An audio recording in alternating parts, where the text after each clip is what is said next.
due respect, this trial's taking far too long.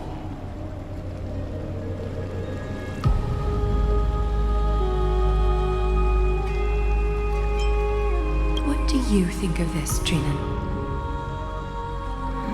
It's not possible to tell for sure what goes on within the vortex. All I can hear are fragments of speech and distant battle cries. Is it Phainon's voice? I'm not sure. It's difficult to make out clearly. Wait, no!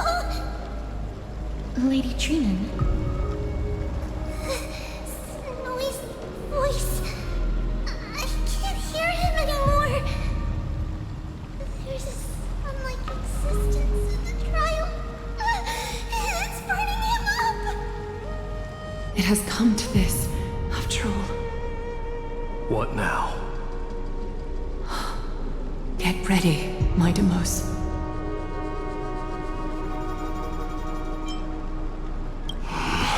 Time for Plan B.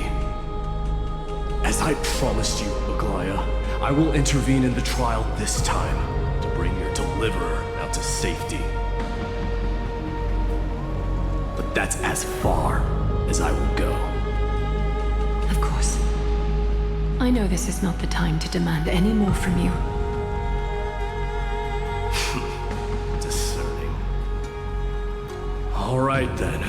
To be as prepared as I can, I hope that the two Outlander warriors can also join me. That might not be a good idea. The core flame trial is many times more complicated than a standard ritual. Even the slightest misjudgment, misstep, or hiccup could result in grave consequences. Our two distinguished guests are not obliged to risk their lives for the flame chase journey. Let me join you instead, Lord Mydei. Things have taken a critical turn, especially so with Phainon's life on the line.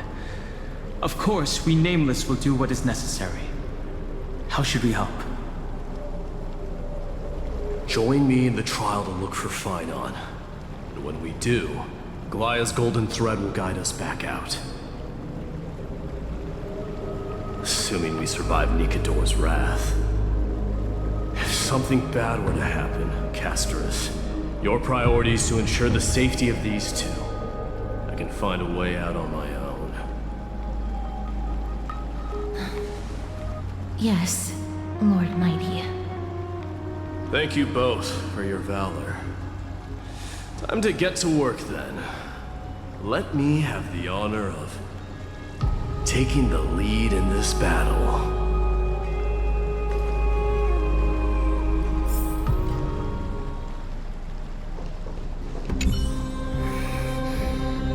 We can't get rid of all the noise. Please, stay safe. Let's also make our way to the front of the Spirit Basin when you're ready. May that warrior be safe from harm. When you are ready, I will preside over the ritual on Trinon's behalf. Our reinforcements from beyond the sky, warriors of high esteem. Please close your eyes and hold your breath. They once kept the fate of this world, and many other challenges safe from the devastating rage of strife. They now seek to venture deep into the trial of divinity, and prove their will to destroy our enemies, as foretold by the prophecy.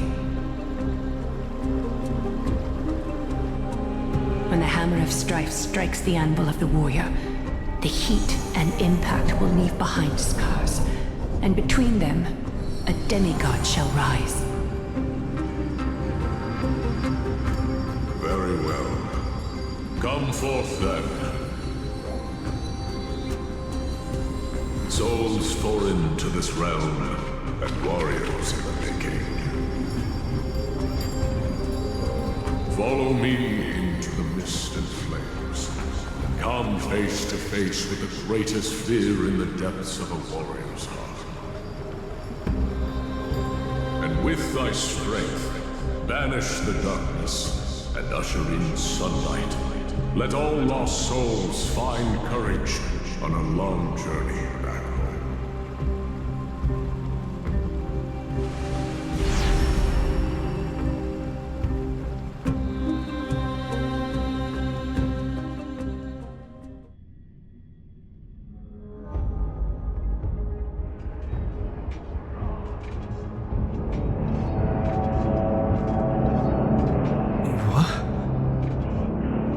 What's the matter? Surprised? Where there's strife, there's carnage. It shouldn't come as a surprise to see such a sight in Nikador's trial. I don't see him around here. We should go first. Let's pray he stays safe. Huh. The greatest fear in the depths of a warrior's heart, huh? So, this is what he fears the most. You won't get away, Kremnoan vermin! Be on alert. The smell of rust is thick in the air. Tell me your name, brute. Your demise shall be a tale I boast about at the feast table. My name is Perdiccas, and I am here to avenge my people. Kremnoans and Akamans are at war? Perdiccas? Even the tragic cries of beasts at the slaughterhouse sound better than your name. Say whatever you like, despicable Achaman. Valorous death before glorious return. May the Kremnoan spirit always watch over me. Foolish brute. I see you're eager to die. Very well then. I shall grant you just that.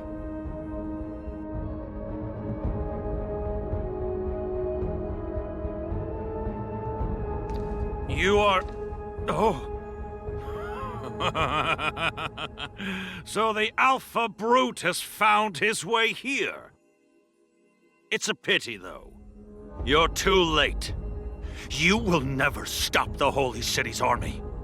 Watch as I make this pathetic warrior of yours the first sacrifice.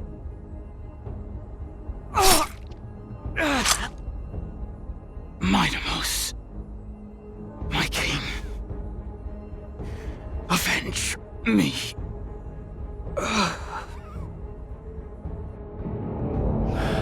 Is this? You're next.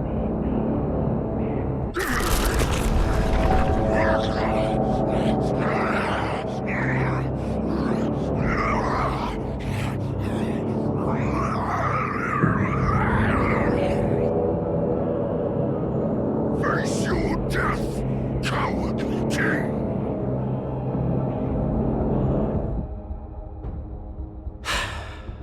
Absurd. I know this Achaman. Strife contorted an honorable warrior into this perverse and twisted being.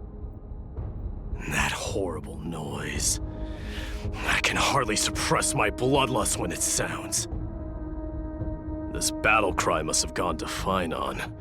That's why he lost himself. What a useless fool.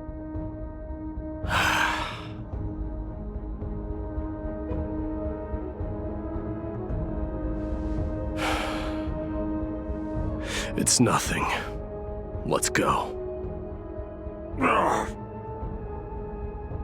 That voice... is Cartonis? Mighty Mos you are. Destroyed all the wicked king. Here to take my life finally.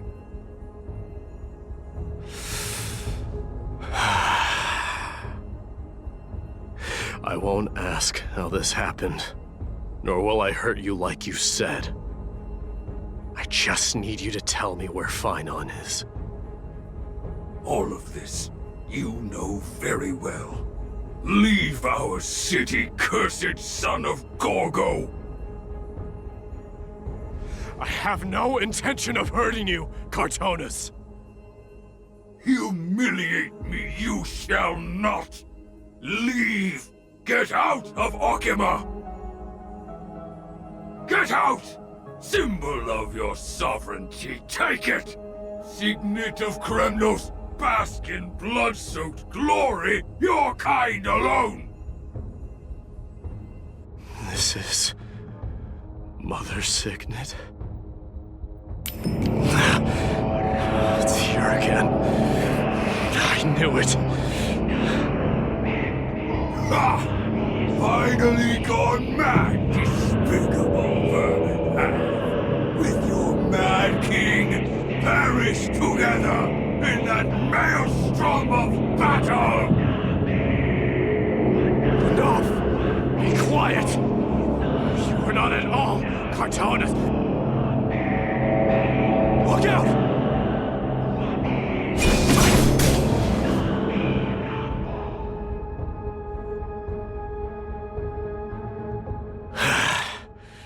Nice move. You too. I could ask you the same. What was the last thing you said to me before I parted the waters at the Scale Gorge waterscape?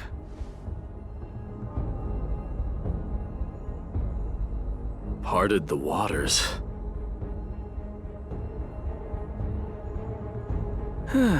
That sounds like something the real you would say. It wasn't easy, but I finally found you two. So, you are Don Heng. What did you go through before meeting us? Just some memories from my past. Nothing worth mentioning. You mean you saw your past too? The trial of strife is a vicious one, all right. What are you thinking? This might not be a single person's trial, but an arena for every challenger to engage their own delusions in a bloody battle. I saw someone from my past a while ago. Someone Phainon has never met. That doesn't exactly sound like a bad thing. At least it means we'll be able to find Phainon here.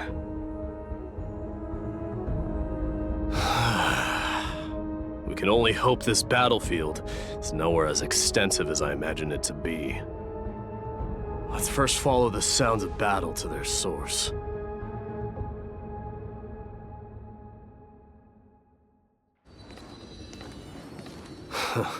Just as I thought. This is where the battle cries were coming from. The true entrance to Nikador's trial.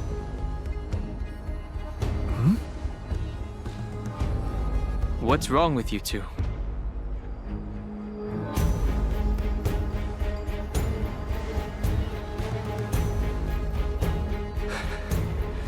I'm seeing him for the first time, but there's no doubt about it. What I'm sensing can only be Strife's bloodlust. The one manipulating this battlefield is Nikador themselves. Mydei, you are a keen warrior indeed. You know me? The blasphemous prince. Of course I know you. And I happen to know that you're here for the soul of that white-haired warrior. Great. Let's cut to the chase then. Hand over that poor excuse for a swordmaster, so we can be done with this farce. No.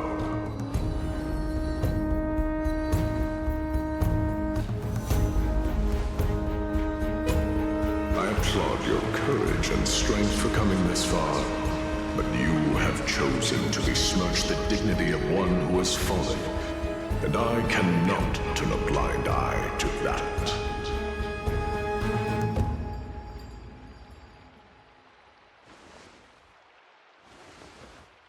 One who has fallen? Phainon failed the trial? He faced the greatest fear in the depths of his heart, and fought with exceptional valor, though he eventually succumbed to the brutal onslaughts. I have since brought him to the rear battleground, and granted him glory worthy of his courage, tenacity, and sacrifice. You wish to take him away? Sure. Pick up a spear and prove that your resolve can rival his. Of course, cowards who hope to avoid bloodshed are better off disappearing from my sight this instant.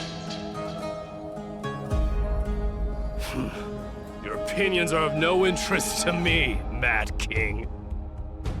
If it's a fight you're looking for, then you will get one, Titan. I will put you to rest once more with my curse of immortality. Commendable. Your noble mother displayed the same spirit with the spear in her hands. Don't you dare speak of her. Why not? She challenged the former Kremnos king to a duel, even knowing that it was a deadly trap, all to protect your dignity. Are you suggesting her efforts were for naught? Her death was caused by you, the incarnation of strife. How dare you talk about her past? You should be wielding your weapon at the god of strife. Battle me and put a swift end to this!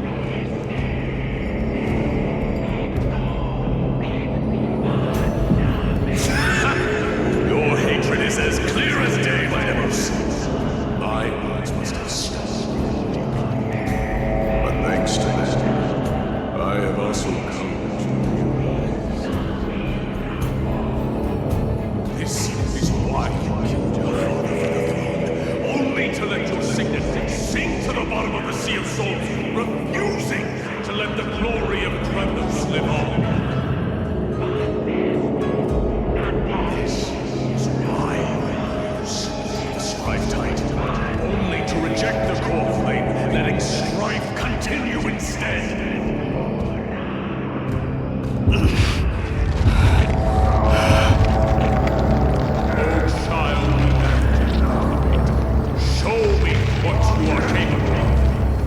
Show me if you have the power to put out the flame.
Found you.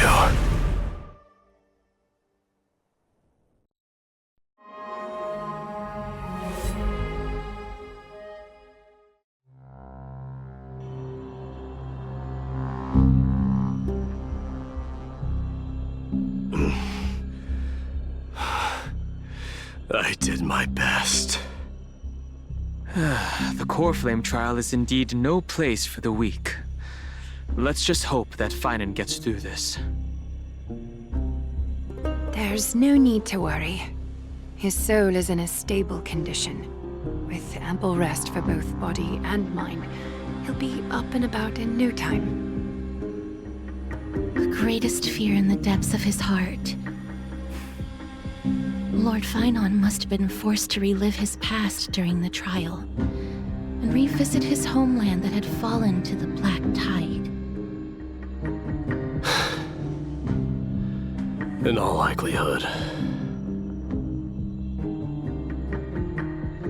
Since coming to Amphoreus, we have heard many talking about this Black Tide. Could you tell us more about it? It is one of the culprits that drives the people of Amphoreus to madness.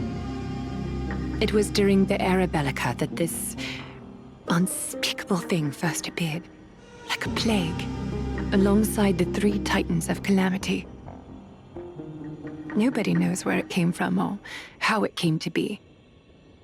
What we do know, however, is that it is steadily encroaching upon what little remains of this tranquil land, much like a rising sea closing in on an island from all sides. It is for this very reason that it became known as the Black Tide. Those who succumb to it lose their reason and humanity, becoming vicious, mindless monsters. Mortals are not the only ones susceptible to its influence. Even gods and titans cannot escape from it. According to Nias, Nikador, though one of the embodiments of Calamity, also bears the responsibility of fending off the Black Tide. Perhaps that is also why Lord Phainon threw himself into the trial of strife so readily. But now, we must look for alternative means of igniting the flames of strife. So, Aglea, what should we do now? You know very well the decision doesn't lie with me. As the successor to Krymnos, Mydei, you know better than anyone that if it was simply about emerging triumphant on the battlefield of strife, you and your people could manage it with ease. But ultimately, the heavy burden of divinity can only be borne by one. It is foolhardiness and indecision, not the unclaimed seat of divinity, that pushes this world into the deathly fog.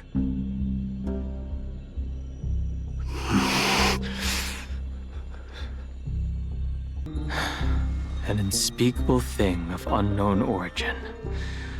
What comes to your mind when we put these keywords together? That's right. If you think about the various characteristics of Amphoreus, an isolated world of eternal night being eroded by an unknown power, we cannot discount this possibility. This has been bothering me for a while now. Everything we have seen thus far suggests that Amphoreus wasn't always isolated from the rest of the universe. Be it the birth of the Titans or the encroaching Black Tide, none of these can be explained as a natural progression of a civilization. There must be other reasons for its current state of isolation. It's just... If the cancer of all worlds is truly the culprit, then we should have observed certain phenomena, explicit or otherwise, by now. But that isn't the case. That's what I was thinking too. From past experience, the Stellaron within you should be able to resonate with other Stellarons, but we haven't encountered anything like that here. There are several other unanswered questions, too. My gut feeling is that things here are not as simple as they seem. Furthermore, what happened in Penacony also proved that the appearance of a world may not necessarily be due to the influence of just one path. It's good to be motivated, at least. For now, let's just take things as they come. The Black Tide could be a good starting point. Since Nikador has fallen, those who are suppressed by them will no doubt begin to counterattack now. It seems our trailblazing expedition is growing in significance.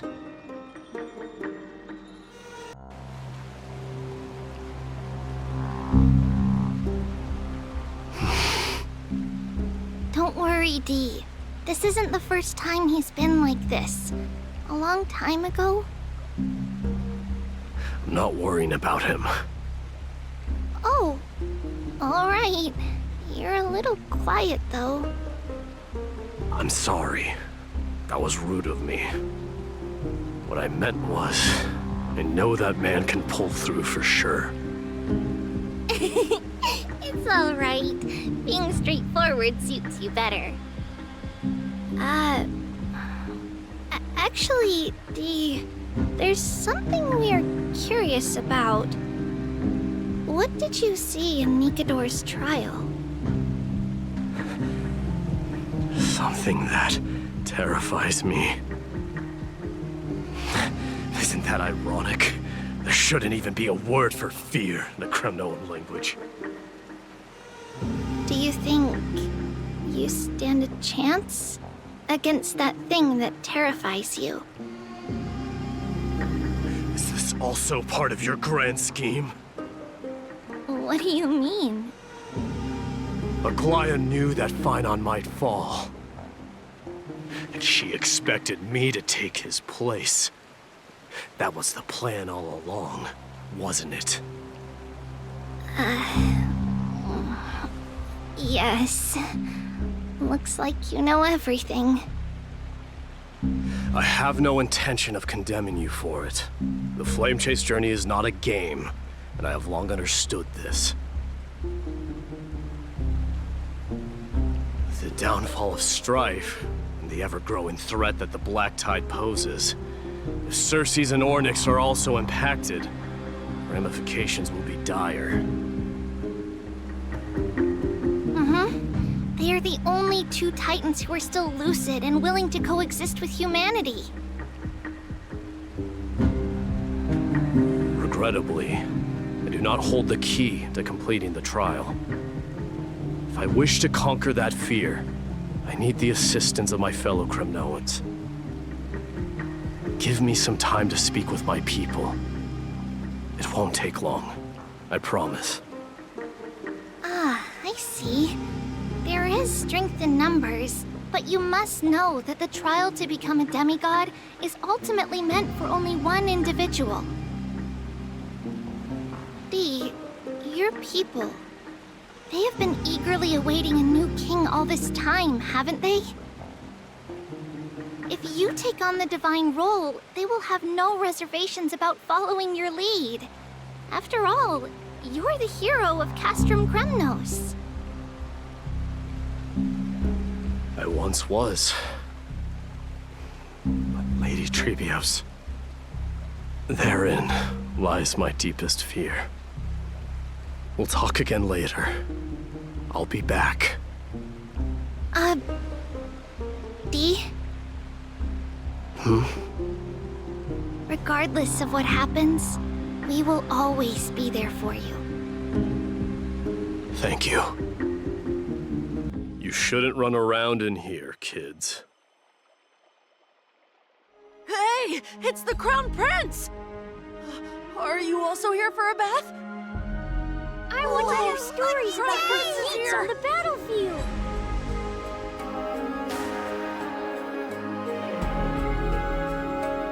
The Crown Prince. Are you Kremnoans? Yeah, we are! The grown-ups said we used to live next to the arena! Well, next to the parts next to it anyway! My dad is a centurion with the Hydra Lancers, and my mom is the bravest warrior in the God Shield Brigade. We used to get tons of silver coins from Mr. Crateros. My parents are serving in the Holy City garrison now. As warriors of Kremnos, they're braver than any Achaemen. Why are you kids here alone? Where are the grown-ups? Mom and Dad were asleep, so we snuck out to play hide and seek with Mr. Crateros. That old man can be such a child sometimes. You know where Crateros is? I happen to be looking for him.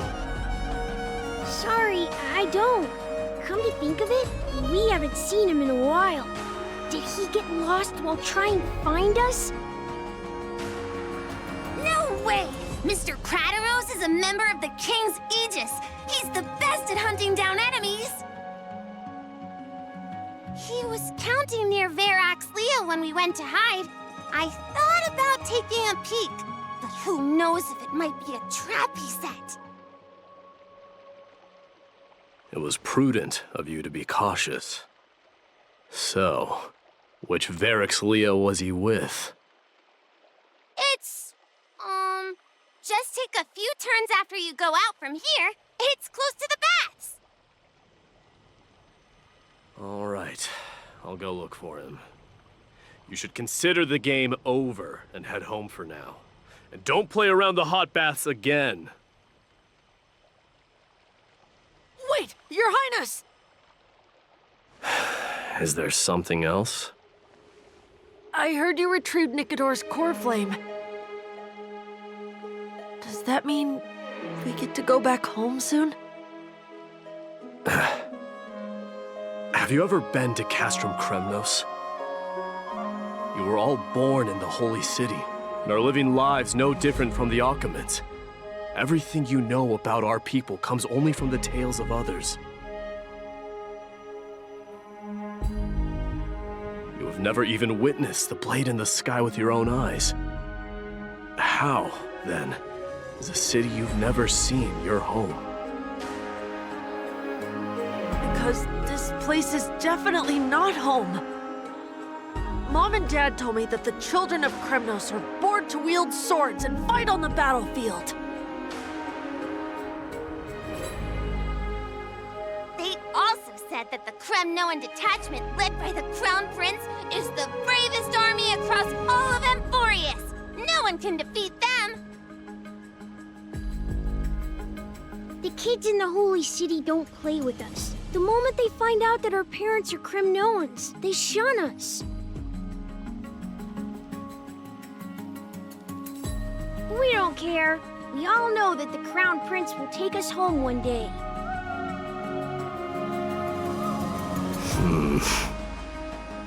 That time has not yet arrived. But, young men of Kremnos, heed my command. Return to your parents at once. From here on, you are to dedicate yourselves to rigorous training and a healthy diet. You must not neglect these two aspects if you are to become a brave warrior of Kremnos. Only by following this path can you be deemed worthy of returning home. Yes, Your Highness! Rat! Oh, it's the Crown Prince of Castrum Kremnos. Get a grip. We're here by order of the Council of Elders. Even the Chrysos heirs have to think twice before doing anything to us. Out of my way, lackeys of the Council. The Civil Guard of Akhama is on official duty. Please keep out of this area. Calm down, my lord. Play nice. Don't make me repeat myself. I'll allow you to pass this time, but just this once.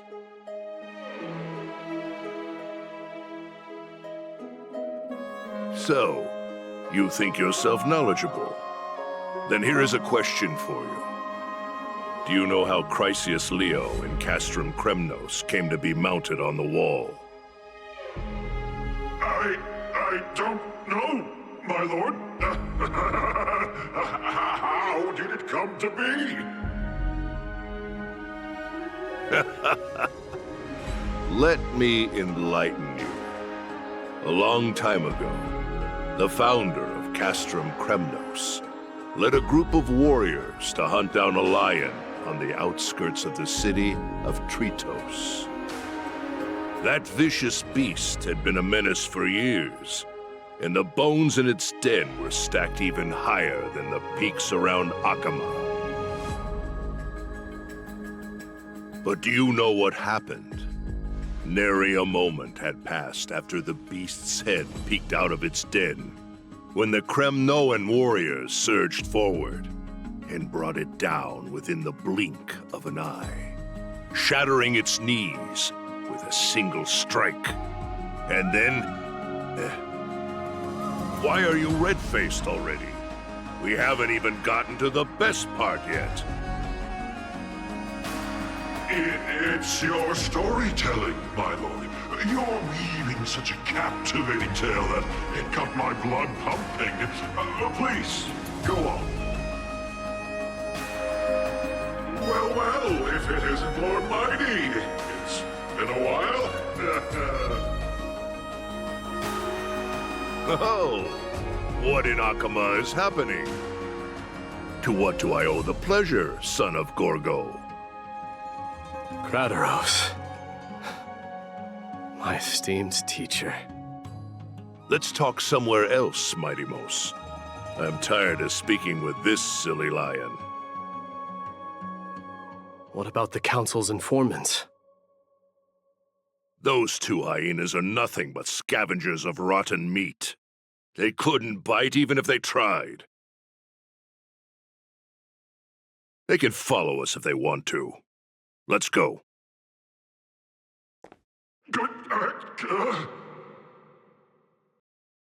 Wait, so how in the world did Chrysius Leo get mounted on the wall?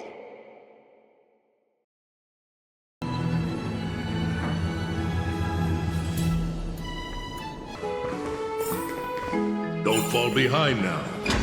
Unless you want to upset our friends. Don't you dare try any tricks with us.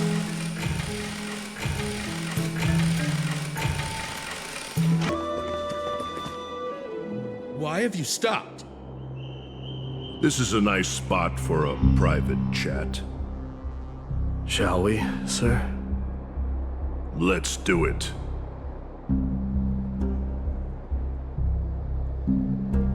What are you up to?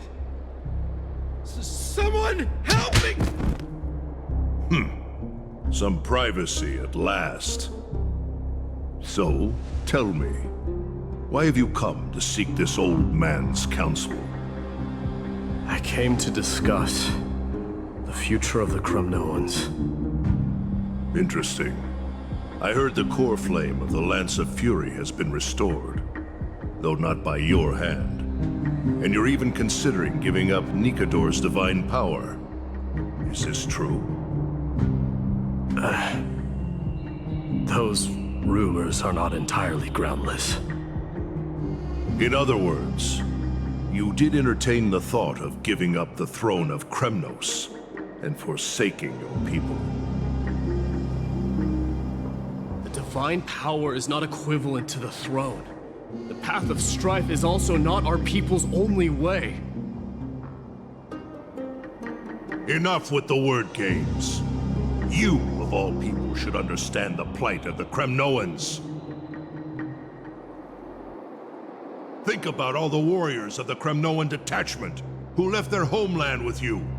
Think about their children. Only the yearning for our former glory days has kept us going all this time. If they ever learn that the crown prince they look up to so much is actually toying with the notion of stepping down, think of the disgrace it would bring upon your departed mother, Mighty Mos.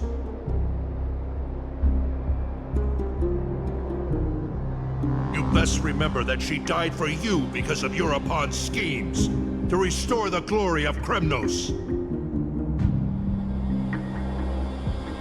Since you've brought that up, tell me, who is responsible for my father's death? Are you trying to shame me, Mydei? I may be old, but I haven't become so decrepit that I've forgotten it all. Of course I remember that Europon died when the Kremnoan detachment surrounded him.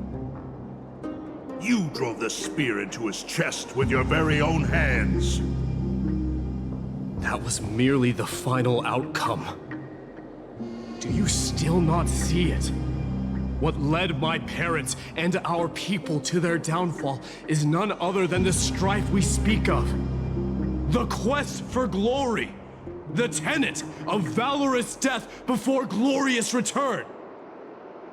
This is the creed of every Kremnoan, no matter whether these beliefs are justified or not. Don't be ridiculous. The only thing that could slay a king is a spear. Even an infant knows that much. I swore to your mother that I would guard your crown with my life. I never foresaw that the son of Gorgo himself would be the first to turn his back on the Kremnoan spirit. Gorgo. Your mother bore that name. The name of the great founder of Castrum Kremnos. And she upheld that name with honor.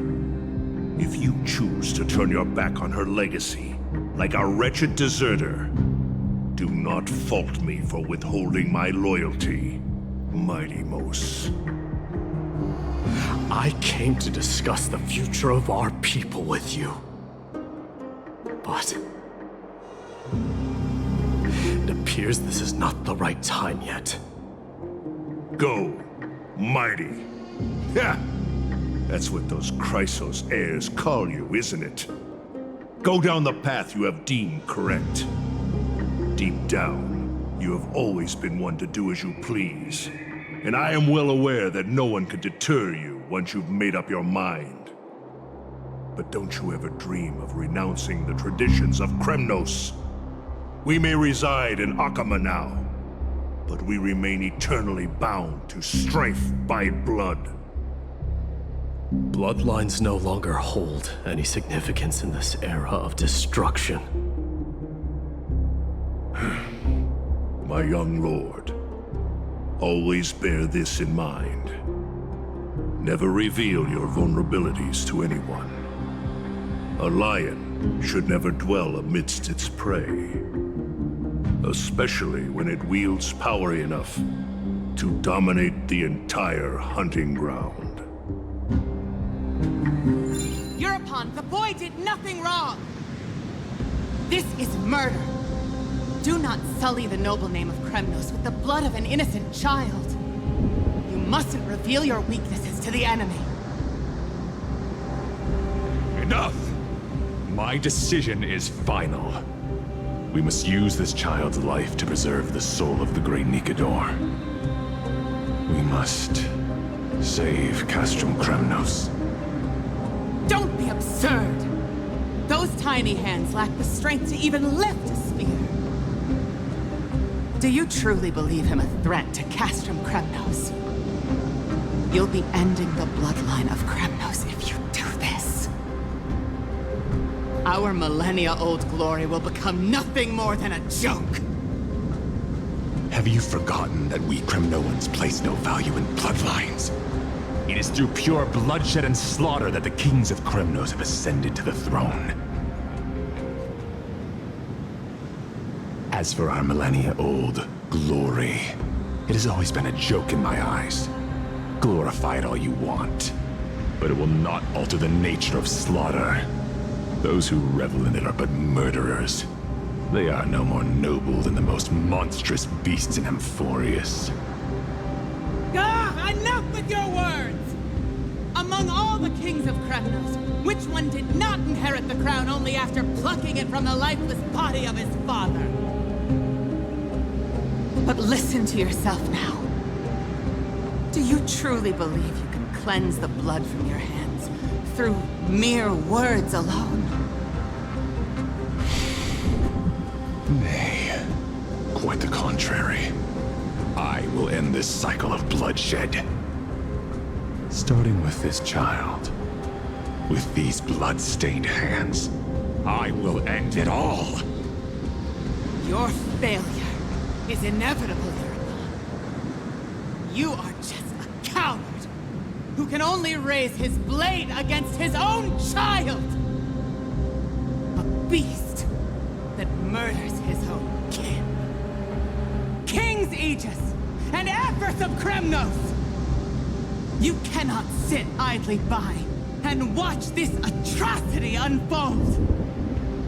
If you consider yourselves the honorable sons and daughters of Gorgo, then take up your spears and join me in putting an end to this bloody charade! Does anyone else have any objections? If so, come forward with your spear and prove your mettle! Understood. 5, 4, 3. No one dares stand by my side. Cowards! Has that crown stripped you of your courage? 2.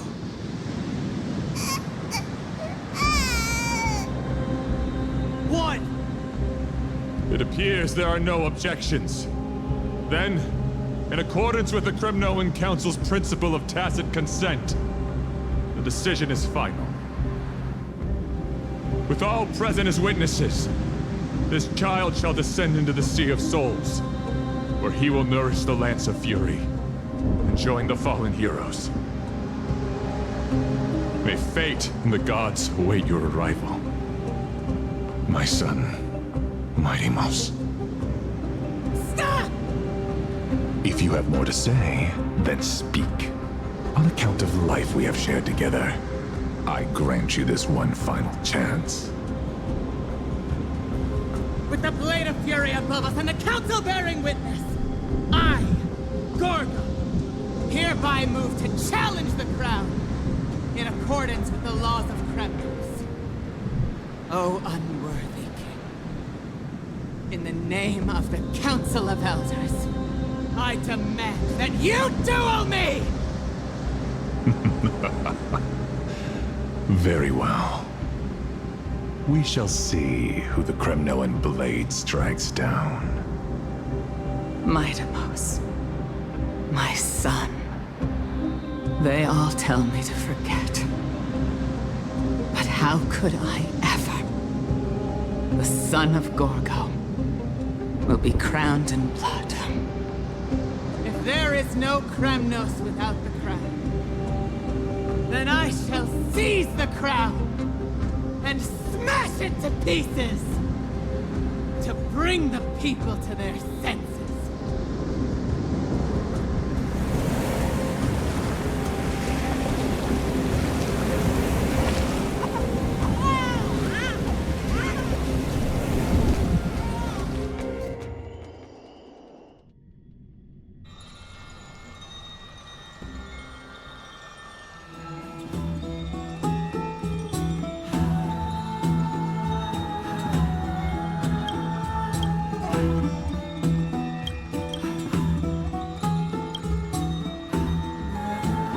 Mister, you're awake. That's a complicated question. I'm not sure I can answer that. I apologize for arriving uninvited. I saw that you were still asleep, so I took the liberty of waiting nearby. I bring a message from Lady Aglea. She has prepared a gift for you and Don Hong, and wishes to present it to you in person. I'm glad you're in good spirits. All right, let's set off.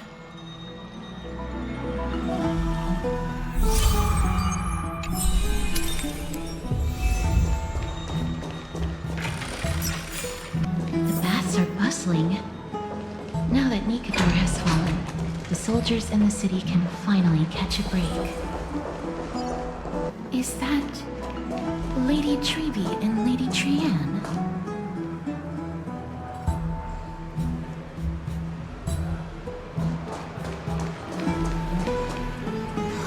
You must have forgotten. This is a precious relic from our hometown. We definitely all saw it back then. Trianne, this is a counterfeit. We both know it's impossible for something this fragile to have survived all those years in one piece. Nothing is impossible. We are fragile too, but we still got through those sad times. Ugh, look at that color and how it glitters in the light. It's exactly as we remember it. I want you to buy it. If someone else gets to it before us, we'll miss our chance forever. Calm down, Trianne. You need rest. Please, there's no need to fret. If you need more time to make a decision, I can put this aside for you until tomorrow. Or until you're ready. No, it's all right. Trianne is just... She'll come to her senses tomorrow. We'll be off first. Trianne is just what? Trianne is super mad, that's what! You've forgotten all about Mama! Mama gave us something just like this before! Trianne...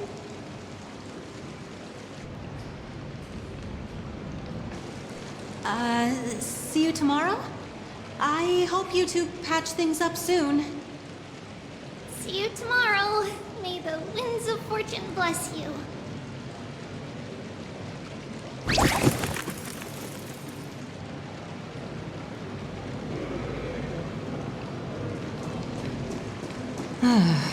It's so hard to understand what they're thinking sometimes. Excuse me, if you don't mind, could you tell me what Lady Tribbie and Lady Trianne were discussing just now? Oh, it's Miss Castorice. It's been a while. Well, honestly, I'm not quite sure myself. See, I have a little hobby of collecting handicrafts. Some time ago, I found this trinket being sold at the Memorial Market and bought it to use as decoration at my stall. When Lady Tribbie and Lady Trianne walked by earlier, Lady Trianne happened to catch sight of it and promptly insisted that it was a precious memento from her hometown. But Lady Tribbie believed it to be a counterfeit. She said it couldn't possibly be from Yanisopolis. The likelihood of such fragile glassware surviving the Chrysos War is simply too low.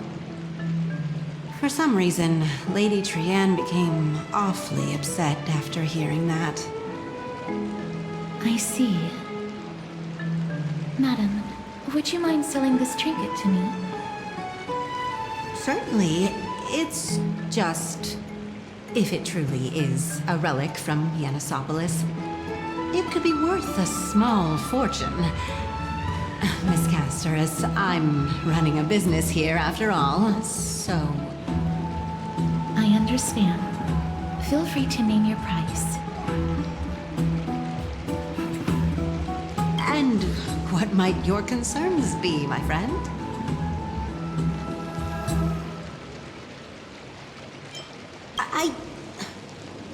Fine. I'll sell it to you at cost, as a sign of goodwill, Miss Castorice. Just promise to support my business in the future. Much appreciated. Thanks for helping me out. I'm not one to venture out often, and while I have some savings, it takes a lot out of me to even talk to people, let alone haggle. Had you not been here, I would have been set back plenty. The authenticity of the piece isn't important. What matters is that it holds special meaning for Lady Trianne and reminds her of her hometown. I've long wished to show my gratitude for Lady Trian's care, but I haven't been able to come up with any ideas for a suitable gift. This chance encounter today feels like divine intervention. Perhaps this is the gift I've been searching for. Still, this trinket is admittedly rather fragile. I will have to make some adjustments and stitch it onto wool felt to protect it. That way, no matter how much Lady Trian runs around, it won't break easily. Alright, back to business after that little detour. Let's keep moving. Don't stray far now. We've already kept Lady Aglea waiting long enough. It seems your friend arrived before us. Ah, you're finally here. Welcome, Cass. And you as well, Trailblazer from beyond the sky.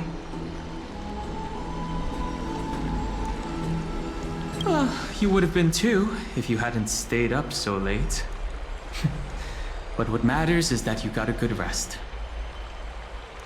For all that has happened, it was never our intention to drag you two into the battle against Nikador and jeopardize your safety. To express our gratitude for your kind trailblazing endeavors, we would like to present you with the highest honor of Akima. This is the Dew of Divine Blood, brewed from crops nourished by the blood of the Titans. It is said that only 12 bottles existed. The last 3 bottles are now being kept in the treasure vault of Akima. Back in the days of prosperity, cities fortunate enough to acquire it regarded it as one of the greatest treasures ever.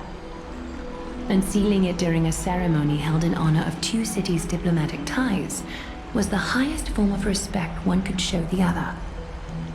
And now, in keeping with tradition, Akima dedicates this drink to our esteemed guests from beyond the sky in appreciation of what you have done for us.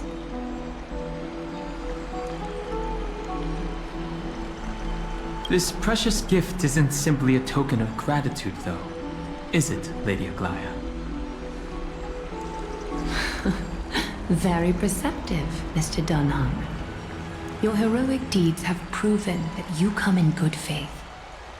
With the Dew of Divine Blood as testament, we wish to forge an alliance with the Trailblazers. With all due respect, won't forging an alliance with the Chrysos heirs embroil us in the conflicts within Akima? I'm sure you can understand where our misgivings come from, Lady Aglea. Having said that, Lady Aglea, please don't misunderstand. We will still do what we can to assist you in the Flame Chase journey. It's just, I've heard of the friction between the Chrysos heirs and the Council of Akima. As outsiders, we are wary of getting caught up in this conflict. Wow! Gray and Danny have sharp eyes indeed. You'd make outstanding members of the Twilight Courtyard.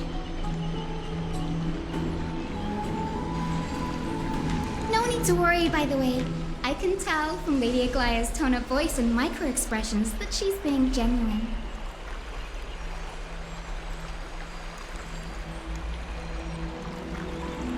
Not only are you guests from beyond the sky, but you've also done so much for Akima. You're practically heroes to us all. Lady Aglea would never subject you to Aquila's judgment. Huh? You are... Hyacine. Thank you for taking care of the wounded of the past few days. Oh, it's no trouble at all. The patients are very cooperative when we attend to them. I'm just thrilled to see them all going home healthy again. Oh, it's Cassie! Oh, I've missed you.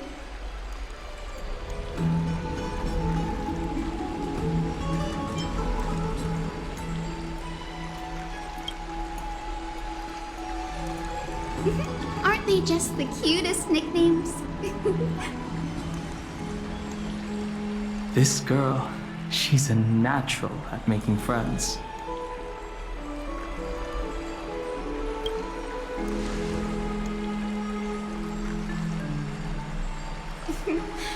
As an acolyte of Aquila, I'm here to bring healing light to the world. Plus, I've heard you're also children of the distant skies. Fate must have brought us together. Can we be friends? I'd love to hear your tales of the sky. And oh, it's a rare occasion that Akamma presents such an invaluable gift to guests. Lady Aglea, may I have the honor of tasting it too? Of course you may. Esteemed guests of Akamma, please believe me when I say that this gift carries no hidden agendas. As for the matter of the Alliance, you need not give me an answer here and now.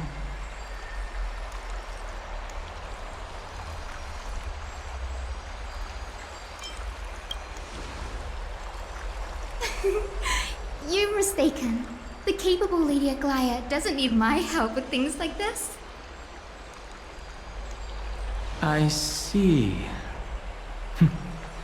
In that case, we will accept this gift from Akamma. We welcome the chance to talk with you, Lady Hyacine. Oh, yay! Then I'll get started on my questionnaire. Pardon the question, but I've been meaning to ask this for a while. Micro-expressions, tone of voice, questionnaires, are these all part of the usual skill set for Aquila's priests? Allow me to do the honors. This young lady is Hyacine, assistant lecturer of the new sporists at the Grove of Epiphany and head nurse at the medical institution known as the Twilight Courtyard.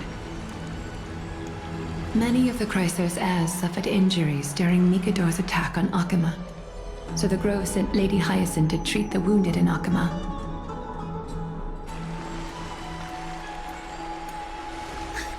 But what I'm really good at is helping people sort out what ails their mind and spirit. If you're ever feeling troubled, come find me. A little sunbathing in the courtyard will chase all your worries away. So you're a therapist. Thank you. We will keep that in mind. Well, it looks like everything's sorted out now. The patients have also all recovered. I think it's time for me to head back, Lady Aglea. I would love to keep you in Akamma for a few more days, but I would hate to provoke the ire of the Grove. As it happens, Akamma intends to send a messenger to the Grove for updates about the research on the Black Tide. We also want to communicate our desire to discuss the retrieval of Circe's core flame at the earliest convenience. Oh, that sounds pretty serious. Lady Aglea, you can't be asking me to... No need to fret. We won't put you on the spot. Trianne will be going there as the diplomatic messenger of Akamma, and Castorice will be accompanying her. I happen to have a few questions for Professor Anaxa as well, regarding the missing Titan Thanatos. Since this involves Akamma's diplomatic affairs, we'll give you some privacy. If you're not keen on just sitting around, Mr. Trailblazer, why not go with them? The Grove is a picturesque place, perfect for sightseeing. That's a wonderful suggestion. Come visit the Grove Grade. I'd be delighted to show you around. Sounds good. Gaining more insight into the customs and geography of different regions of Amphoreus is also part of trailblazing. In that case, do bring this spindle along with you. This tool, called the weft, is used to spin thread and has been passed down in my family through generations. Though it doesn't see much practical use nowadays, it's become a symbol of great significance. In this respect, it is the perfect token to represent my will. If you encounter trouble at the Grove, just take this out and show it to them. While you're in the Grove, the golden thread of the weft can also render all things around you visible, regardless of whether they're corporeal or not, allowing you to see things as I would. Castorice knows this too. Make good use of it. Trian is already waiting for you at the outskirts of Okima, so I won't keep you any longer. May your journey be smooth.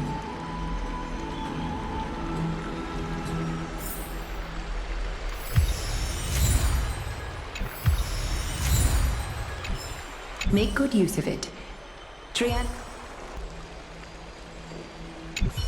I'm glad to be in your company again, mister. Thanatos controls my fate, in a sense. The curse I bear came from them. And they have something of mine. Something of great importance that I must get back from them. When I was studying at the Grove alongside Phainon and the others, Professor Anaxa was responsible for teaching us about the Chrysos heirs and the Titans. That's also when I met Miss Hyacine. She was Anaxa's teaching assistant then. The Grove of Epiphany is Akima's partner academy. They look after the core flame of Circes and are the organization at the forefront of researching phenomena such as the Black Tide and the Titans. They also provide academic research support for the Flame Chase journey. Several Chrysos heirs are based in the Grove, including Miss Hyacine and Professor Anaxa. Oh, I came here with a colleague from the Twilight Courtyard. I've asked her to pack her luggage in advance, so she's already waiting for us by the city gates. Let's go meet up with her.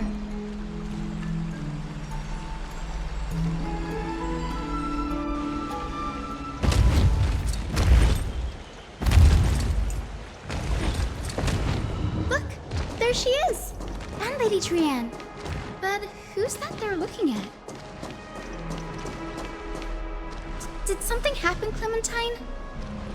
Oh, that's a serious injury. Miss Hyacine, this man was discovered by Trian! Trian was in a bad mood this morning, so we went to the outskirts of Okima for some fresh air. But then we found him collapsed on the roadside. Trian knows the city has good doctors, so Trian brought our new friend into the city to look for a doctor. I was waiting here for Miss Hyacine when I bumped into Lady Trian. But by then, this man was already in critical condition, so I had to perform some emergency treatment first. These wounds, they're caused by the Black Tide. This is bad. Clementine, prepare a ward for this man at once. I'll treat him myself. It's a miracle he's still alive, considering how badly the Black Tide injured him. Ray, Cassie, and Trian, would you mind making your way to the Grove first? Once this man is out of danger, Clementine and I will join you. As a healer, I cannot ignore those in need of medical attention. I understand. May fate have mercy on this poor man. Trian believes he'll get better. Everybody, follow Trian! Fly, fly, fly away from Okima! Down this road we go, to the skies we fly, leaving Okima behind! Little Cass, little Gray, are you ready? You might not be aware of this, but using the Sentry Gate takes a significant toll on Lady Trian. Trian promised Tribbie that we wouldn't open the gate unless we had no other choice. I'm ready, too. Okie dokie! Everybody, let's hold hands. To the Grove we go!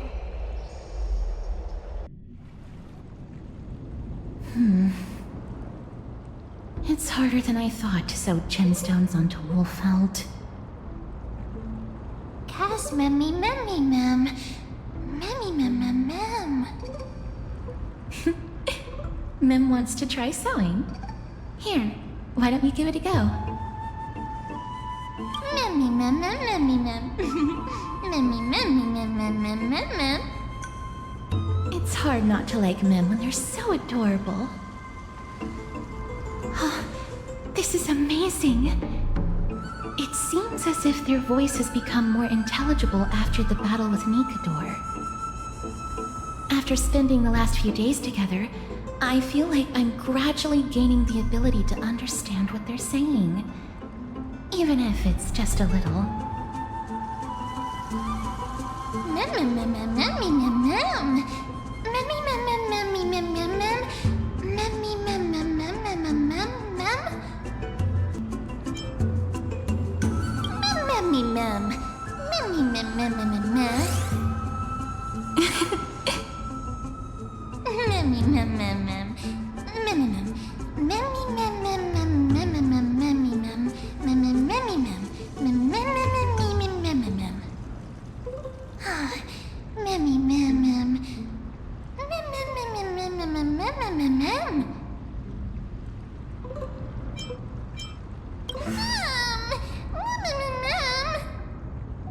Cute. Is everybody awake? Little Gray, little Cass, and a little pink puppy? Puppy? Memmy, mem, mem, mem, mem, mem. Memmy, mem, mem, mem, memmy, mem, mem, mem, memmy. It's already action hour. Lady Trianne, I hope you're well rested. You were talking in your sleep. Did you dream of many things? Sleep talking? What did Trianne say? Something like, Mommy, doll with sword, let's fight together.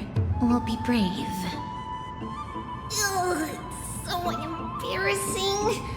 Please don't make fun of Trianne. Of course not. Wasn't Lady Trianne's mother also the Holy Maiden of Yanisopolis? Uh-huh. Mama was the strongest Holy Maiden in all of our history. She also gave us the prophecy of deliverance. And she had red hair that looked like a cute red mushroom. But Trianne can't remember what Mama looked like anymore. Not even in the dream just now. Memmy, mem. Memmy, mem, mem, mem, memmy, mem, mem. Memmy, mem, mem, mem. Memmy, mem, mem. Memmy, memmy, mem, mem, memmy, memmy, mem, mem. Memmy, memmy, memmy, mem. Memmy, mem, mem, mem. Memmy, mem, memmy, mem, mem. Memmy, mem, mem, mem, mem. Mem, mem, mem, mem, mem. Boom. Memmy, mem, mem, mem, mem, mem. Memmy, mem, mem. Mem, mem, mem, mem, mem, mem. Mem. Trianne thinks that's a great idea. Can the pink puppy help Trianne out? Memmy, mem, mem, mem, mem, mem, mem, mem. Yay! Then I'll call you Little Memmy from now on. Mem, mem, mem, mem. Memmy, mem, mem, mem, mem, mem. Memmy, mem, mem, mem, mem, memmy, mem. Mem, mem. Mem, mem, mem, mem. Me, mem, mem, mem, mem, memmy, mem. Mem, mem, mem, mem, me, mem, mem. Memmy, mem, mem, mem, mem.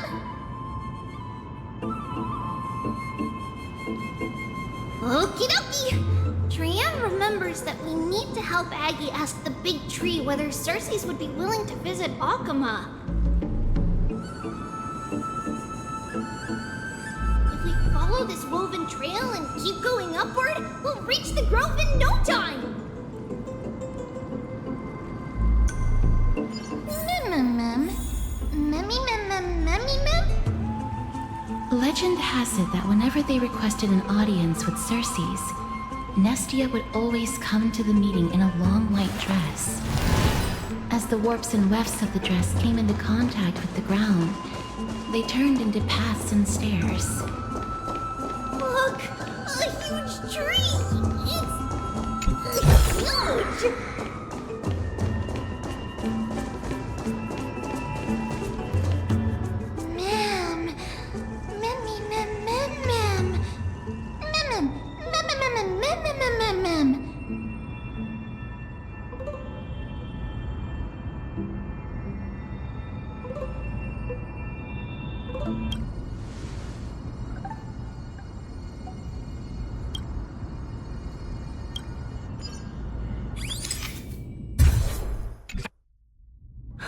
I never failed to impress. This photo deserves an award.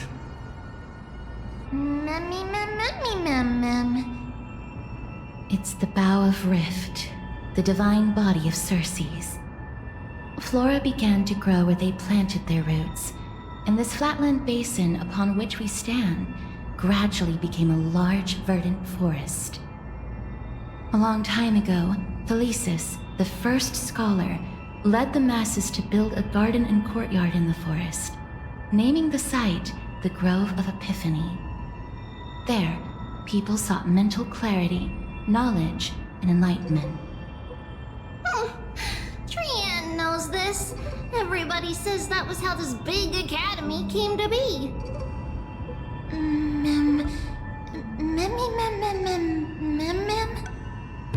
Something feels off. The Grove has always welcomed scholars. So too would Circes give us her delicate leaves and extend her branches in greeting. Yet, it seems both the Grove's messengers and the Titan are indifferent to our arrival. There should still be a way in. I'm just a little surprised. Maybe everybody's still asleep because classes haven't started yet. They don't want to be disturbed, so they shut the entrance.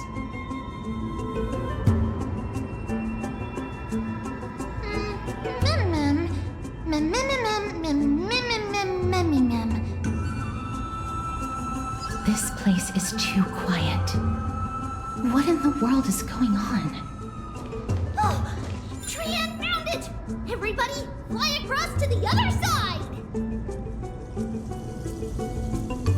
The entrance on the other side. Where could it be? His eyes are so sharp! I knew you would find it. The courtyard of Storge should be just ahead of us. Compared to the ones you've seen before. As I expected, something's not right here.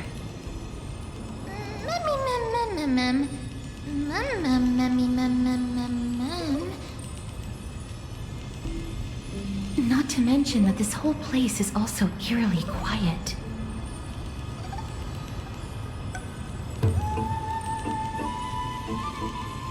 There is no way she would have neglected such an important diplomatic matter.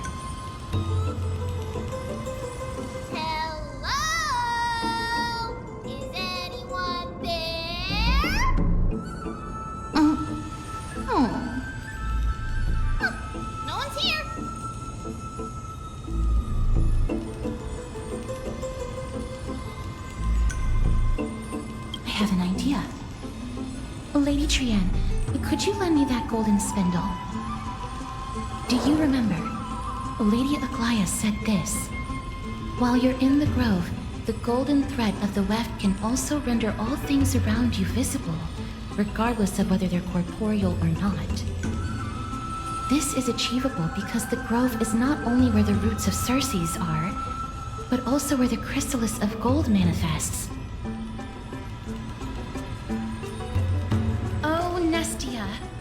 With the weft as my vow, I beseech you, entwine my body with your golden thread and affection. I'm sorry. I had to recite that chant so that the golden thread would resonate with the Titan's presence within the ley lines. If I'm not mistaken, we should be able to draw power out of this butterfly exuvia with the golden thread.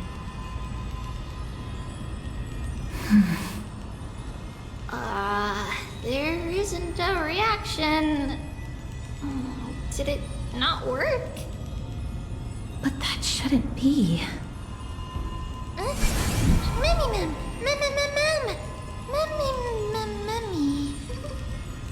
Is that a white dryad?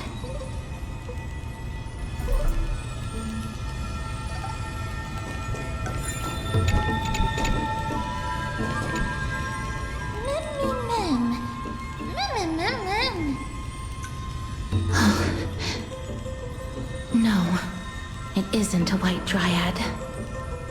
It is the shadow of a dead white dryad. Dead me, ma'am. Shadow? Strictly speaking, these white dryads are still plants.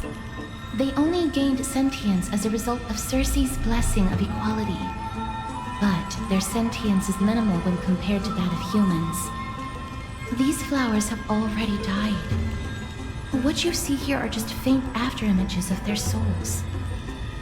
However, this also means that the golden thread has definitely connected with the Titan's presence. Without the golden thread's outlines, we would not have been able to see them at all. But what happened to them? Why are there only tiny shadows of them left? Ma'am, can you read their memories? Let me try.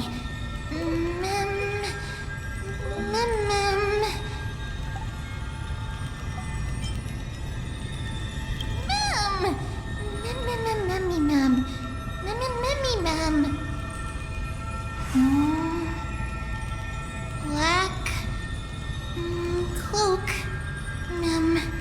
sword toward the great tree.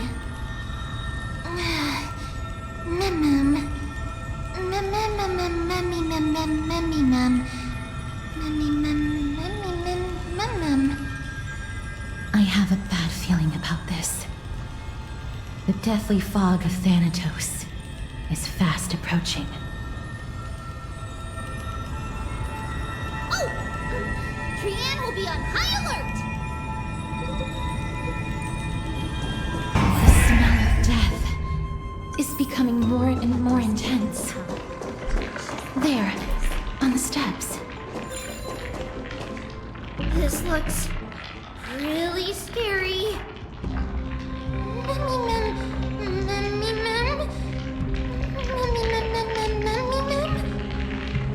No, it's neither of those. This is a creation of the Black Tide. Such creatures are formed when living beings are corrupted and turned into deformed hollow husks of their former selves. Everybody, stay alert. Regardless of what has happened to the Grove, the fact that we're seeing the remains of a Black Tide creation here definitely doesn't bode well.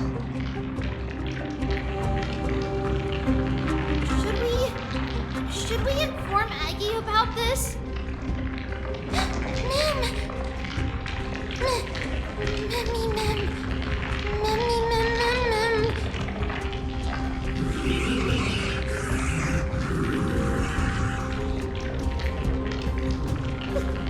The monster is alive!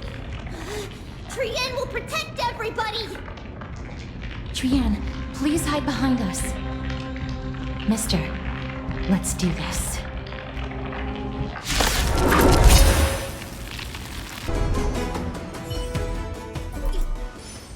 You defeated it! Little Gray, little Kaz, you're so strong!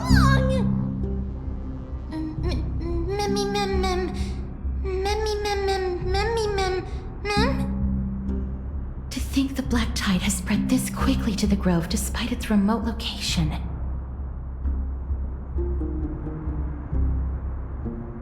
I'm afraid a world where strife has fallen is far more dangerous than we ever imagined.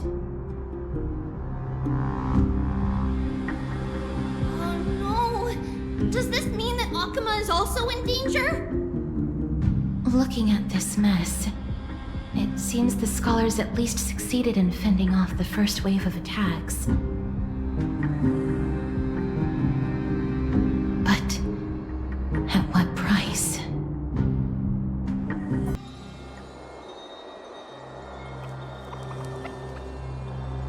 Lady Aglea, after a few days of surgeries, both major and minor, we were able to save the life of that patient found on the outskirts of Akama.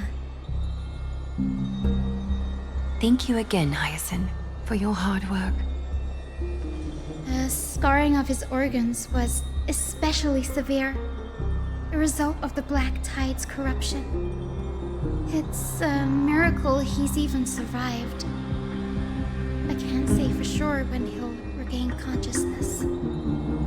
Don't stress yourself out over this.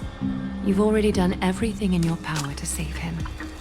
There's no need to hurry to the Grove either. You deserve a good rest now. Tribbie, I have some things to tell you as well. There's something strange about where that patient came from.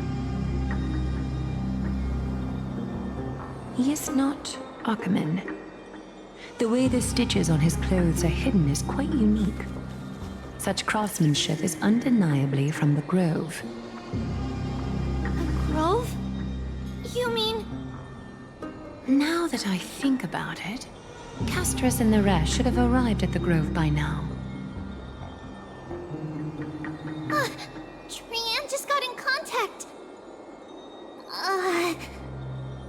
The Black Tide has invaded the Grove. We haven't detected any survivors, even with the help of the Golden Thread. What should we do, Heggie? The Black Tide is posing an even greater risk to us now. I did not expect the Grove to be the first to be impacted, though. Can they tell where the core flame is right now?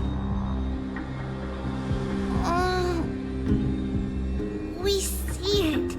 The core flame is still there, but... But what? But they can't say for sure whether the Titan has also been corrupted by the Black Tide.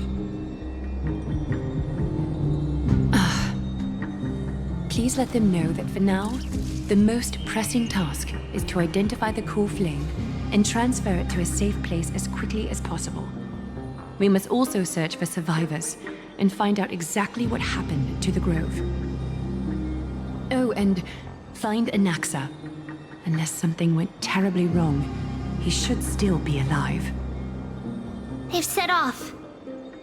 Please, stay safe, everyone. I pray for their safety too. Aggie, how do you know that Anaxa is still alive? I know that man all too well. If that blasphemous performer knew that he was not long for this world, he would most certainly try to seize the core flame and drag the Titan down with him. Is this a joke as well?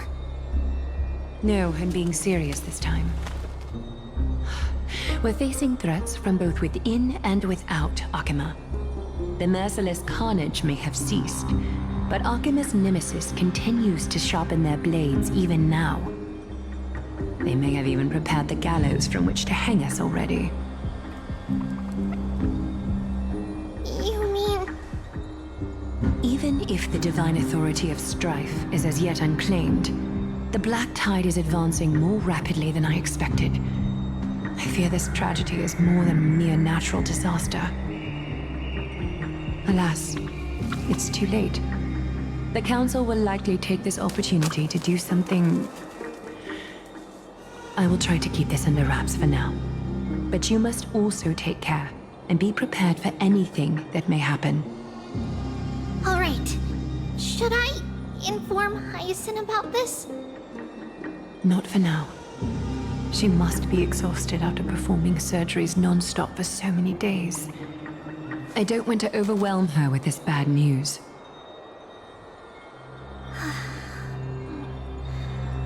We can only hope that the Grove weathers this crisis with as many survivors as possible. being said, based on the condition of this patient, Tribbie, we should prepare for the worst. It's likely he is the only one who managed to escape from the Grove against all odds. Everything will be fine. The people at the Grove are really smart. They'll definitely be able to chase away the black tide.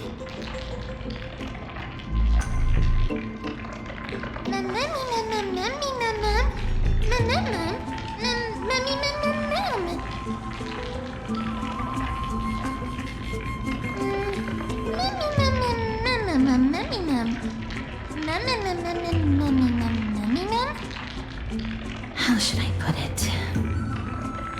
Lady Aglea doesn't trust Anaxa at all, I'm afraid.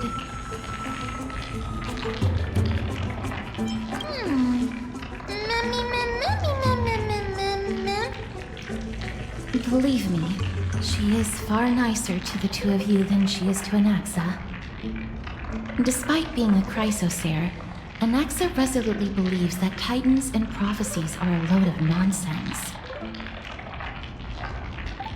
During our regular citizens' assemblies, he always votes to oppose the flame chase journey. Mem?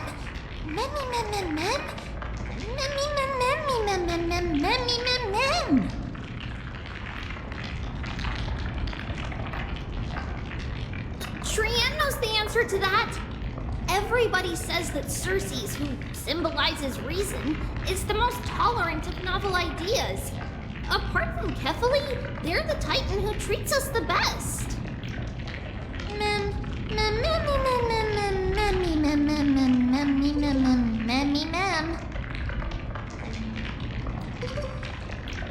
Yes, that is how we formed an agreement with these Titans who bear no harm toward humanity. If they agree to support us on our flame chase journey, we will wait till the final moments of the journey to restore their core flames. With the exception of Voronix, that is, they didn't lend us their power willingly.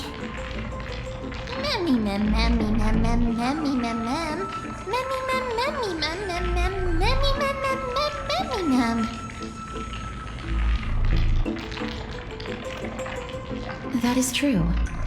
It's also fortunate that these gods weren't corrupted by the black tide and did not descend into madness.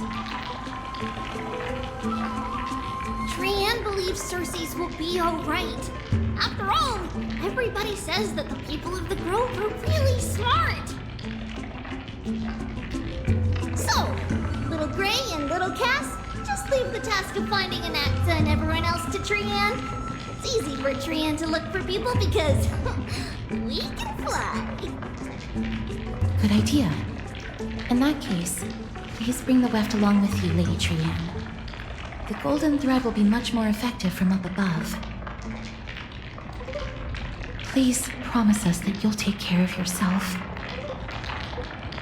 Okie doke. If Trian gets in trouble, we'll look for all of you. In return, if you get in trouble, remember to call for Trian, okay? We'll come right over and open the gate for you. That's the other thing I wish to mention.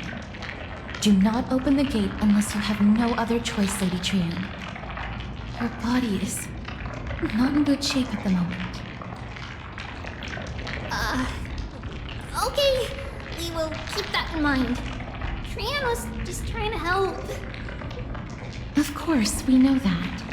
After all, Lady Trian is a demigod, the most powerful among all of us here. Remember all those brave heroes and the tales you've heard. They would always save their strength until the very last moment. That way, they could ensure that nothing went wrong with their plans. Isn't that right? Mm-hmm. In that case, brave Trian shall clear the way for all of you.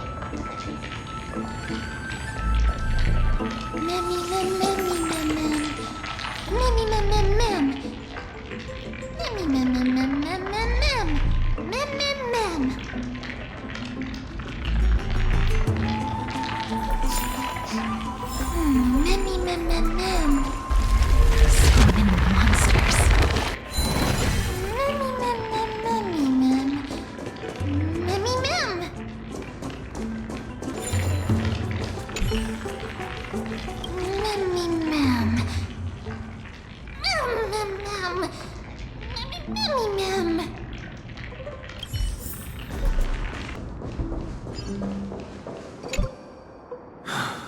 It's locked. I can't open it. It was probably sealed in order to ward off the black tide. Save your energy. Yanis's power is far stronger than we could ever imagine.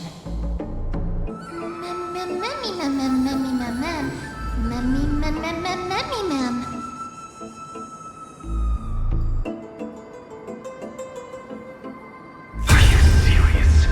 Just a mere door, and your first instinct is to call on the gods?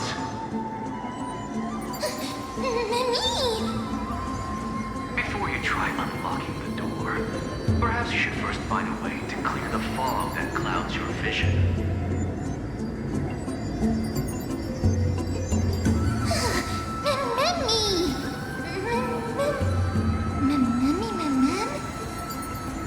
My name is Anaxa, one of the 7 sages of the Grove of Epiphany, and the founder of the New Forests. Before we go any further, rule number 1. Do not call me Anaxa.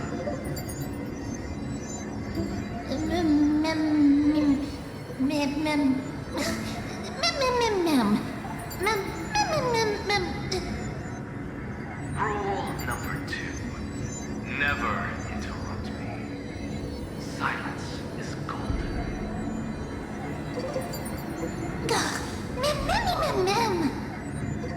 The person standing here and conversing with you right now isn't the vestiges of a memory.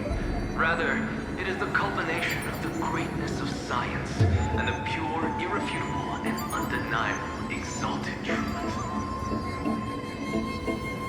Through the wonders of alchemy, I have shattered my soul and transmuted it into gold before burying it in this spot. I have recorded these words so that visitors may learn where their next destination lies.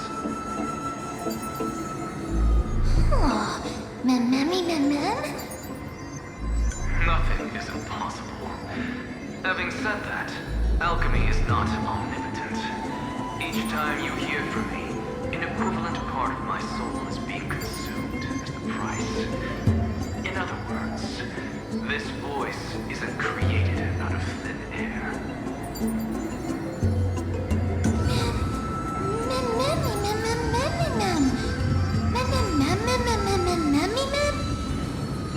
That's because my precise calculations account for every possibility. I also know that you have already discovered the cause of the calamity at the Grove, the Black Tide, and that you mistakenly believe that the scholars have been wiped. But that is where you're wrong. While the Black Tide was still approaching the Grove, the sages found a way to evacuate the vast majority of the scholars. They are heading toward the holy city of Aglea as we speak. Only a small fraction of the scholars stayed behind with me to defend the Grove. If all goes well, Circe's core flame will reach Aglea before long. But since you have accessed this message, something unforeseen must have occurred. For now, you should continue onward to the Luminary Throne, where you may retrieve the core flame. And our mortal remains. And now, the objective is complete. That is all.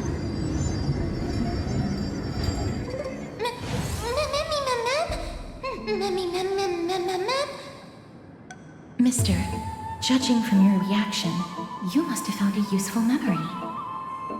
Professor Anaxa? That's a lot to digest at once. I'm sorry. Please give me some time. You don't have to take that too seriously. For some reason, he's especially particular about his full name. Professor Anaxa theorizes that all beings originate from the same source and have a similar composition, which in this case refers to the soul. He calls this theory Nisporism. It is an extremely complicated theory. You should get him to explain it himself if you're interested. Provided that he is still alive. Yes, that seems like the only good news so far. We can just focus on retrieving the core flame then. I do not wish to consider this possibility. Perhaps they were just unable to transfer the core flame, but managed to escape.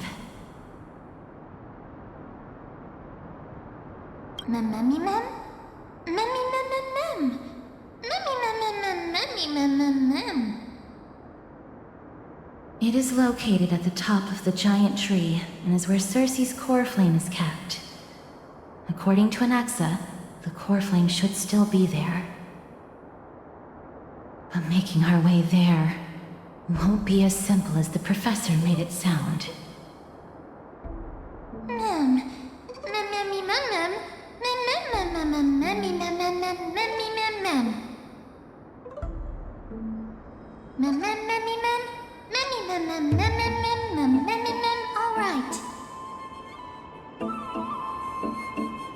Right. Let's see whether he left any similar directions for us along the way.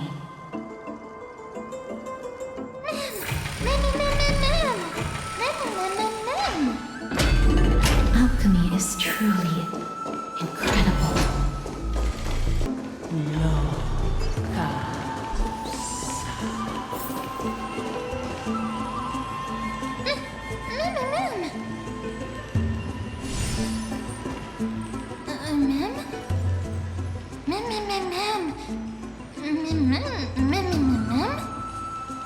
No, you didn't imagine it.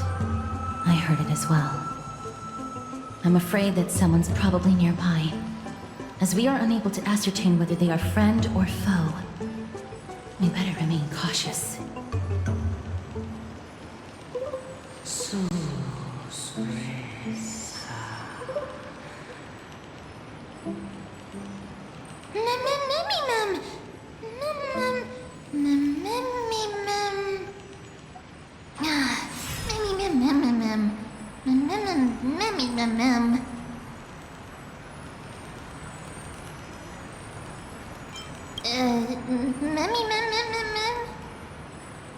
Found it. The voice is coming from over there.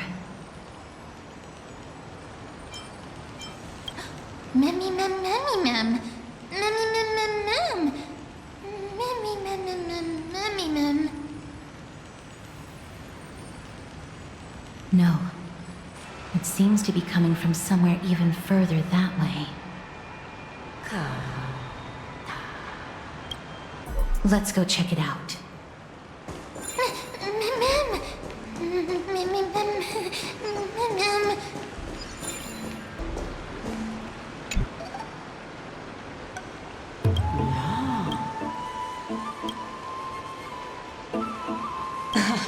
Regardless of what you do, a stone won't be able to speak.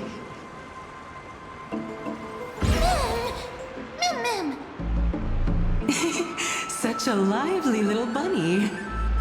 You even smell a little familiar.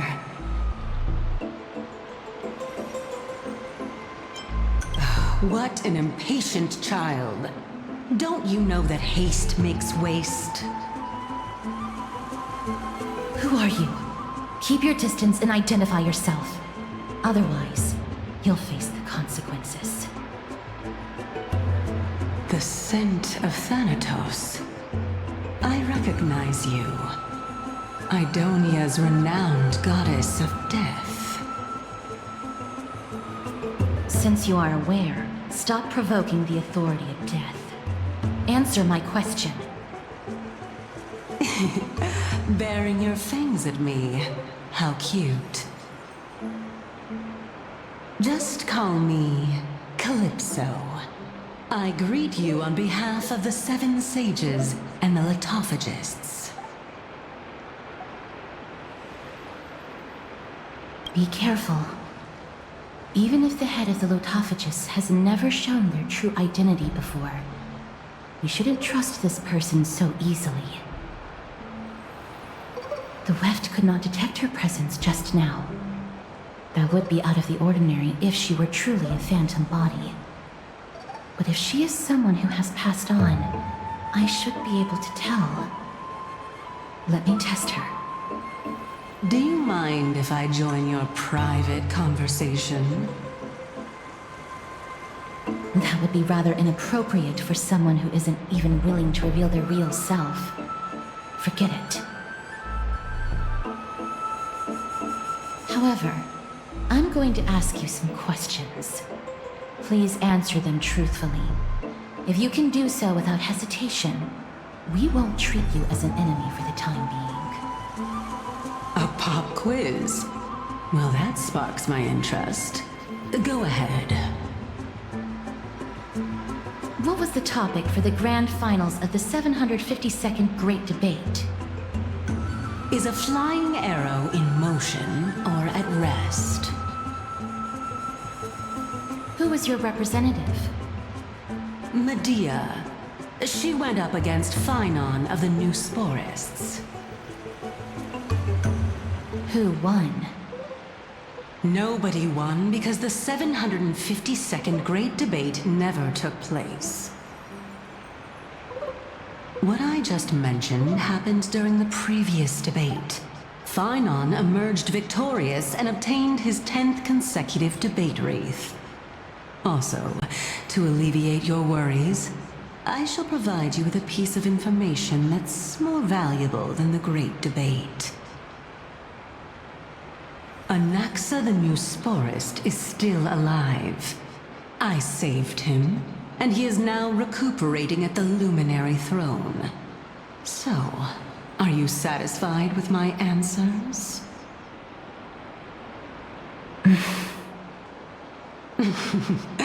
This dumbfounded expression of yours is much more adorable and likable than the previous one. As the saying goes, seeing is believing. Why don't you follow me to the throne and take a look for yourself? I'll keep my eyes on you at all times. Oh, that's truly an honor.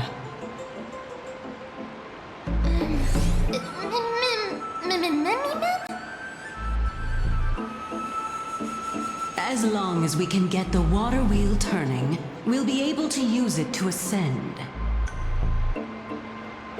So, the solution is to awaken this heart.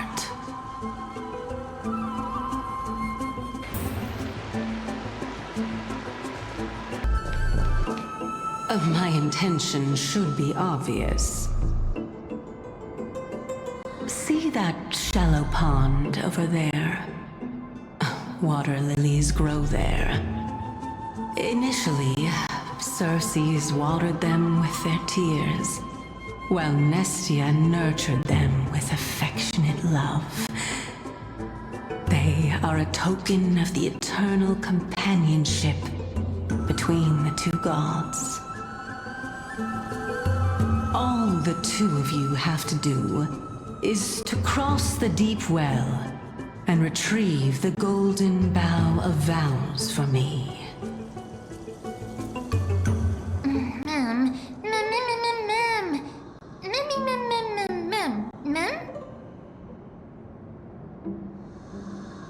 Indeed.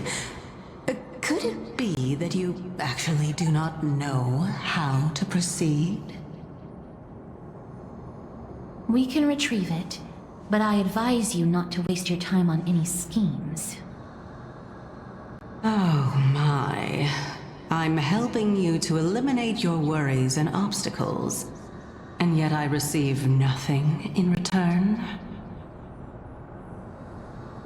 Besides, the bow is essential for awakening the heart and drawing water out of the source. If you can't find it this time, we can just remain trapped here for the rest of eternity.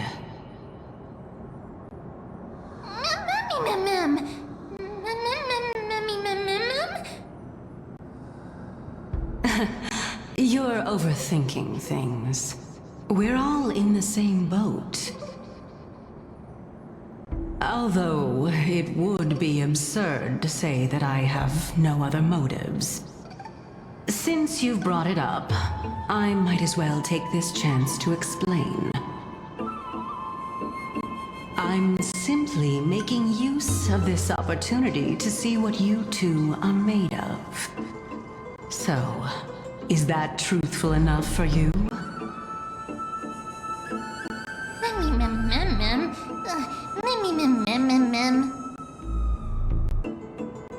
Now is not the time for me to elaborate further. So, please proceed. As a student of Anaxa, equivalent exchange should be something that you are familiar with. I cannot deny that. Mister, since our interests are aligned right now, it's better for us to do as she says. Besides, she knows about my past. Even though I'm not able to elaborate much, I can tell you that she has reasons to fear me. If you unfortunately turn out to be her ultimate target, please don't worry.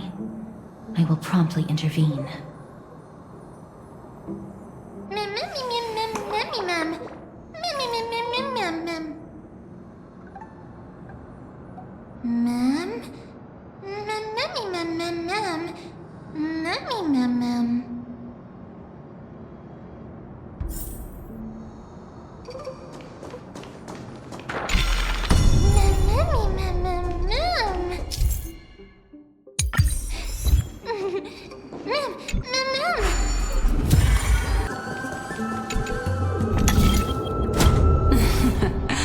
How smart.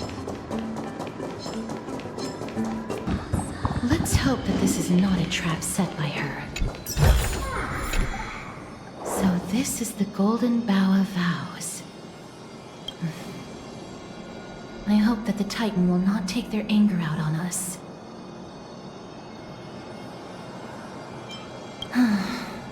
If only they could interfere in the affairs of the Titans. So lustrous and beautiful. It's even more magnificent than before.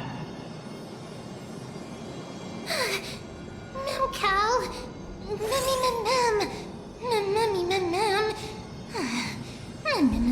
Mem. Understood. My apologies, Pink Bunny. Memmy Bunny Mem? Mem. Is this the legendary Golden Bough of Vows? We'll know once we test it. There's a secret passageway behind the pond. It's faster if we take that path. How do you know this place so well? Well, I'm one of the 7 sages after all.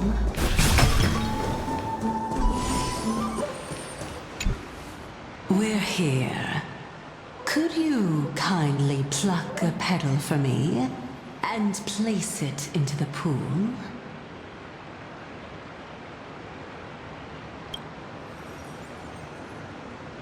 Now, can our little goddess perform that again? Huh? That being the oath of Nestia's priests. Right. Got it. O Nestia, with the weft as my vow, I beseech you, entwine my body with your golden thread and affection. Mem, lit up. It's just an ancient promise between the Titan and humans. So, what do you think? It really is the Golden Bough of Vows. And I did not set any traps for you, right? That is indeed true. You look like a sad, lost puppy. Even if this is indeed a scheme to get you to lower your guard, you don't have any other choice but to play along, do you? Therefore, why don't we just put everything aside and work together? We can always determine who's right and who's wrong once we overcome this. Yes, I agree. Great. Then, let's ride the water wheel. However, giving us half-truths is not the right attitude for cooperation. Furthermore, according to the principle of equivalent exchange, since we have passed your so-called trial, isn't it time for you to make your intentions clear to us? I really can't bear to look at your sad expressions. Although you only cleared a simple trial, I'm willing to make an exception and treat you with sincerity. I'll allow each of you to ask a question. But not the little bunny. So, ask away.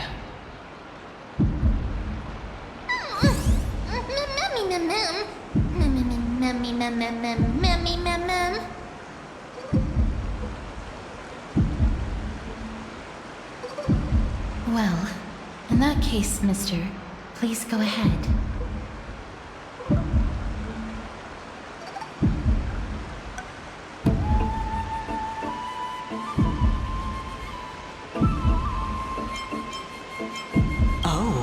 Straight to the point. The Titans have cast a net over this place because of the black tide.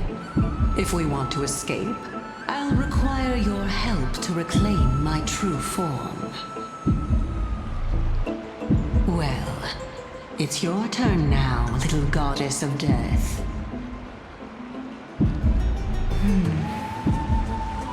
My question is, was your previous answer the whole truth and nothing but the truth? There's no point in making this unnecessarily complicated. That applies to you as well. However, we do not harbor any hostility. We merely want to avoid any potential harm to us. Lady Calypso, if you want us to work together more effectively, I advise you to answer my question honestly.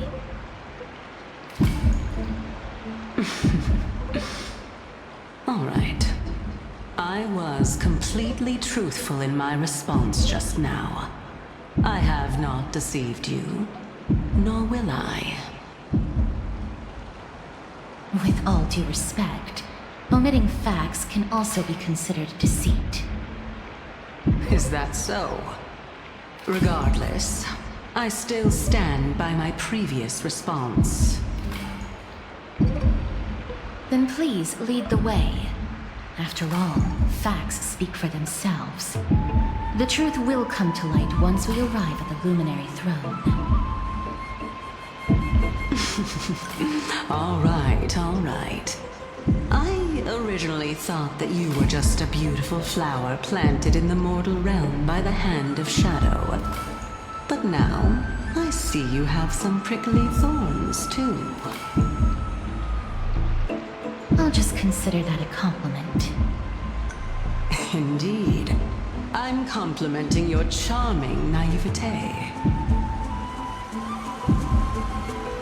All right, go ride the water wheel.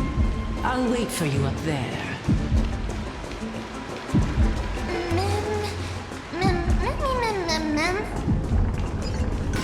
Speaking of which, don't you also have a red-haired companion?